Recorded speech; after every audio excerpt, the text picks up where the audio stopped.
जिन जिन के भी घर में ठाकुर जी विराजते हैं, एक बार 84 कोस जरूर करनी है आपको। 84 कोस परिक्रमा पूरे ब्रज की। क्यों? अब महाराज जी ये भाव भी आज ही आ रहा है मंच पे मेरे, क्यों आ रहा है पता नहीं, श्री दत्त प्रभु की इच्छा होगी। 84 कोस क्यों करते हैं? नंद बाबा और यशोदा मैया के कोई लाला ना है। दोनों मैया बाबा ने जितने भी तीर्थ हैं सबन में जाए जाए करके खूब प्रार्थना करी, हे बद्रीनाथ बाबा ऐसी कृपा कर दो हमारे घर लाला है जाए। केदारनाथ में जाकर के प्रार्थना करी, हमारे घर लाला है जाए। जगन्नाथपुरी आदि आदि जो जो तीर्थ हैं पृथ्वी पर उस समय विद्यमान थे, सब जगह नंद बाबा यशोदा मैया गए और सब जगह जाकर के प्रार्थना करी, हमारे घर लाला है जाए। पर कैसा लाला चाहिए? विष्णु आराधनार्थाय भाव रखा गया, गौ सेवक हो, वैष्णवों की आराधना करने वाला हो, ब्रजवासियों की सेवा करने वाला हो, ऐसा लाला हमारे घर में उत्पन्न है जाए। और सब जगह नंद बाबा यशोदा मैया ने प्रार्थना करी, यदि हमारे लाला भयो तो वह लाला की उम्र है वे पे 6-7 वर्ष को जब है जाएगा तो वह लाला को लेके हम सब जगह आएंगे सारे तीर्थों में। ठाकुर जी का जन्म ही हुआ तब नंद बाबा 80 वर्ष के थे। ठाकुर जी जब 6-7 वर्ष के हुए तो नंद बाबा 90 के समीप आ गए। नंद बाबा ने एक दिन सबको बुला के कही, भैया हम तीर्थ यात्रा पर जाएंगे लाला को लेके, तीर्थ यात्रा की कृपा से लाला भयो है। ठाकुर जी ने यह बात सुनी तो मन में विचार करने लगे, मेरे बूढ़े नंद बाबा, मेरी बूढ़ी मैया या बुढ़ापे में तीर्थ में जाएंगे और तीर्थन के दर्शन करेंगे, कहीं कोई दिक्कत है गई तो? ठाकुर जी तो साक्षात परब्रह्म, भगवान ने वन में जाकर के भारत के जितने तीर्थ हैं सबको आमंत्रित किया और सबको आमंत्रित करके कहा 84 कोस के ब्रजमंडल के भीतर भीतर सब लोग व्यवस्थित हो जाओ, हमारे नंद बाबा यशोदा मैया को दर्शन करने हैं, हम बाहर नहीं जाएंगे, इसलिए कृपा करके आप सब पधारो। और 84 कोस के ब्रजमंडल में, एक कोस में 3 किलोमीटर होता है, 84 कोस का ब्रजमंडल है, सारे तीर्था के सब हैं वहां पे, बद्रीनाथ, केदारनाथ, गंगोत्री, यमुनोत्री सब हैं महाराज जी वृंदावन में। देखो एक बात बताएं, जय हो।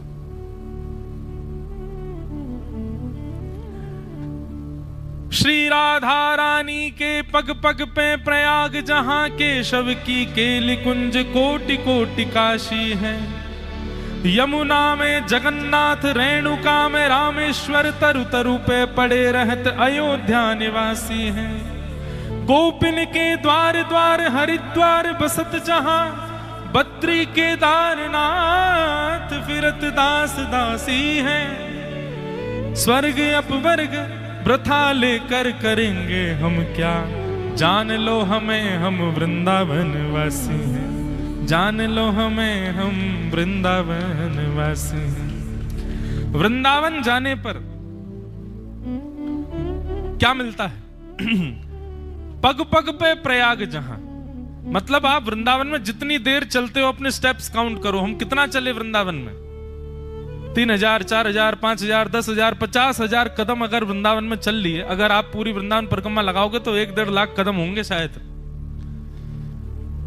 आप वृंदावन में एक पैर भी चलते हैं तो उस पग पर, पग आगे बढ़ाने पर, प्रयागराज में संगम स्नान करने पर जो पुण्य मिलता है, वृंदावन में केवल डोलने से मिल जाता है वो पुण्य।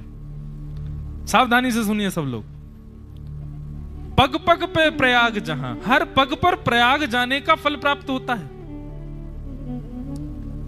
श्री राधा रानी के पग पग पे प्रयाग जहां, केशव की केल कुंज कोटि कोटि काशी हैं। कभी कोई कुंज दिखाई दे, कुंज किसको कहते हैं? ऐसे वृक्षों के नीचे ऐसे छतरी जैसी बनी हो जहां ठाकुर जी सुंदर लीला करते हैं, ऐसी कुंजों के भीतर यदि बैठ करके नेक वहां छांव ले लो तो उसका क्या फल मिलता है? बोले काशी जाने का फल मिलता है। कुंजों के नीचे बैठने से, वृंदावन की वृक्षवल्लरियों में छाया लेने से काशी जाने का फल प्राप्त हो जाता है।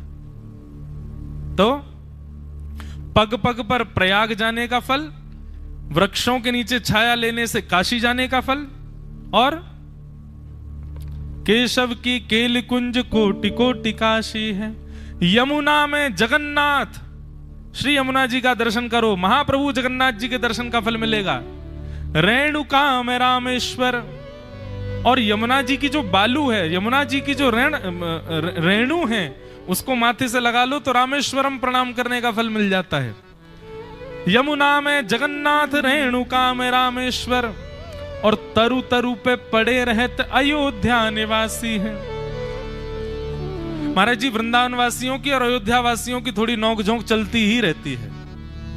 हमारे परम पूजनीय प्रातः स्मरणीय, उनको आना था पर वो किसी कारण उनकी फ्लाइट मिस हो गई, वो आ नहीं पाए। पूज्य जगत गुरु रामानुजाचार्य श्री राघवाचार्य जी महाराज अयोध्या के हैं, बड़े बहुत महाराज जी, कभी मैं निवेदन करूंगा महाराज जी से भी, उनको बहुत सुख मिलेगा यहाँ पर। एक बार उनकी आप वाल्मीकि रामायण की कथा भी श्री दत्त धाम में कराइए, बहुत सुंदर कथा करते हैं। और हमारे यहाँ दो बार उनकी वाल्मीकि रामायण हो चुकी, तो उनसे मेरी बड़ी नोकझोंक चलती है। वो अयोध्या को श्रेष्ठ बताते रहते हैं, मैं वृंदावन को।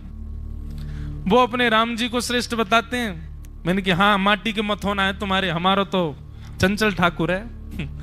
तो ऐसी चलती रहती है। तो कभी कभी वो अयोध्या की एक बार बता रहे थे बड़ी महिमा, मुझसे बोले आपको पता है कोई व्यक्ति अपने घर से जब अयोध्या के लिए निकलता है तो उसके यम यातना दूर हो जाती है, जे दूर हो जाती है, वो दूर हो जाती है, और बड़ी प्रशंसा कर रहे।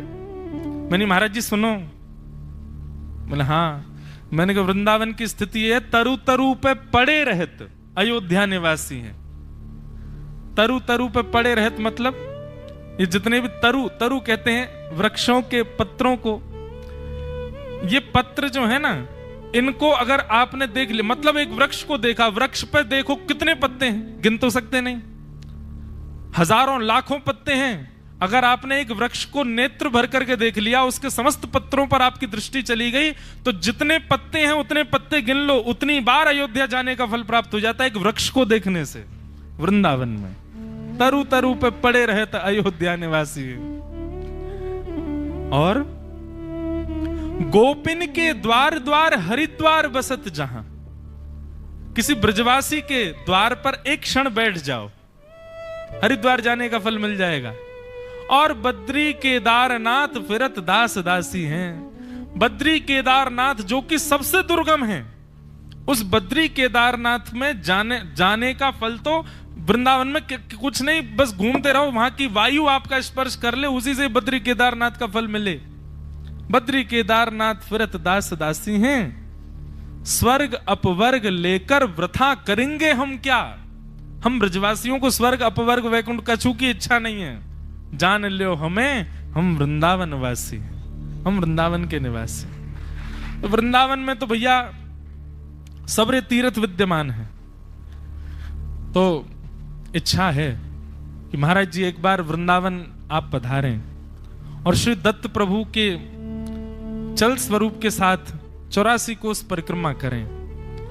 और आगे आगे वैसे तो बड़े प्रकल्प हैं, गाड़ी से करेंगे तो 10-12 दिन में हो जाएगी, लेकिन एक महाराज जी एक अद्भुत भाव ऐसा भी है कि वृंदावन के और भारतवर्ष के, जैसे यहाँ वारी चलती है श्री पंडरीनाथ भगवान की मंदिर की तरफ, ऐसी वारी जैसा स्वरूप हो, वैष्णव वारकरी सब लोग पूरे वृंदावन ब्रजमंडल में वारकरी दिखें। वारकरियों के बीच में श्री पंडरीनाथ भगवान, हमारे दत्त प्रभु और श्री गिरधर लाल जी, 3 पालकी चलें, संत, गौ और वैष्णव 3 लोगों की टोली, गैया भी चल रही हैं 84 कोस यात्रा में।